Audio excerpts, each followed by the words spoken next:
பிரியமானவர்களே, இயேசுவின் நாமத்தினால் உங்களை வாழ்த்துகிறேன்.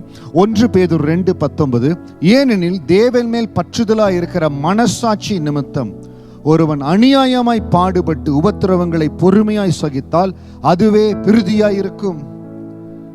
ஆண்டவர் மேல பற்றுதலா இருக்கிற மனசாட்சி நிமித்தம், நான் தேவன் மேல பற்றுதலா இருக்கிறேன், ஏசப்பா மேல நேசமா இருக்கிறேன், ஏசப்பாவுக்காக நான் எதையும் செய்வேன், அப்படி நீங்க பற்றுதலா இருக்கிறீங்க. நீங்கள் அநியாயமாய் பாடுபட்டு உபத்திரவத்தின் பாதையில கடந்து போறீங்க. உங்களுக்கு நல்லா தெரியுது, நான் ஆண்டவருக்காக இந்த காரியத்தை செய்றேன், இந்த உபத்திரவத்துல கடந்து போறேன்.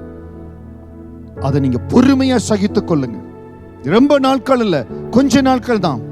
ஆண்டவர் அப்படிப்பட்ட உபத்திரவத்தை ரொம்ப நாள் நீங்க சகிக்கும்படியா உங்களை வைக்கவே மாட்டாருங்க, வைக்கவே மாட்டார். எப்படி பாஸ்டர் சொல்றீங்க? நான் கடந்து போயிருக்கிறேன். அவருடைய நாமத்தின் மேல இருக்கிற பற்றுதல் நிமித்தம், அந்த மனசாட்சி நிமித்தம் நான் கடந்து போன பொழுது அநியாயமாய் பாடுபட்டு உபத்திரவத்தின் பாதையில கடந்து போனேன். ஆனால் 1 பேதுரு 2:19 வசனத்தின்படி அதை நான் சகிப்பதை என் ஆண்டவர் பார்த்தார். நீங்க அநியாயமாய் கடந்து போற உபத்திரவத்துல சகிக்கிறீங்க பாருங்க, அந்த சகிப்பு தன்மைக்கு பெரிய வல்லமை உண்டு. சில வேளைகள் ஆவியின் பலன், ஆவியின் அபிஷேகம், அதுல வல்லமை எஸ் இல்லை, நான் மறுக்கல. ஆனால் அநியாயமாய் பாடுபட்டு உபத்திரவங்களை பொறுமையாய் சகிக்கிற ஒரு மகனுடைய வாழ்க்கையில கர்த்தர் பிரியமா இருக்கிறார்.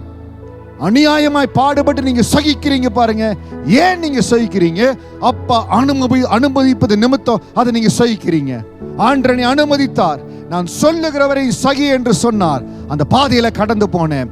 அவருடைய பார்வையில பிரிதியாய் இருந்தது.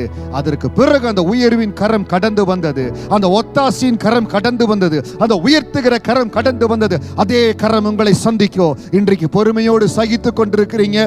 சொற்ப வாரங்கள்ங்க, ஒரு சில மாதங்கள் தான். நீங்க சகிப்பின் பாதையிலிருந்து ஆண்டவர் உங்களை வெளியில கொண்டு வந்துடுவார். நீங்க வெளியில கொண்டு வந்த பிறகு 1 பேதுரு 2:19க்கு மகிமையான சாட்சியா இருப்பீங்க. அந்த சகிப்புல கடந்து போய் நீங்க பிரசங்கிக்கிற பொழுது அந்த பிரசங்கத்தின் வல்லமையே அது மகிமையா இருக்கும்.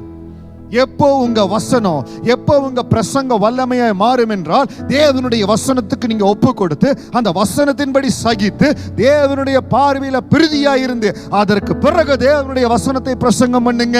அதுல வல்லமை இருக்கும், அதுல கிரியை இருக்கும், தேவன் அதுல மகிமைப்படுவார். அருமையான மகனே, மகளே, உங்க வாழ்க்கையில கர்த்தர் மகிமையான காரியங்களை செய்வார். கொஞ்ச நாட்கள் சகிப்பிலிருந்து உங்களை வெளியில கொண்டு வர போறார். அவருடைய பார்வையில் நீங்க பிரிதியா இருக்கிறீங்க. கர்த்தர் உங்க மேல நேசமா இருக்கிறார். அந்த உத்தரவாதத்தை உங்களுக்கு சொல்றேன். கர்த்தர் உங்களை கரம் பிடித்து நடத்துவார், உங்களை உயர்த்துவாருங்க.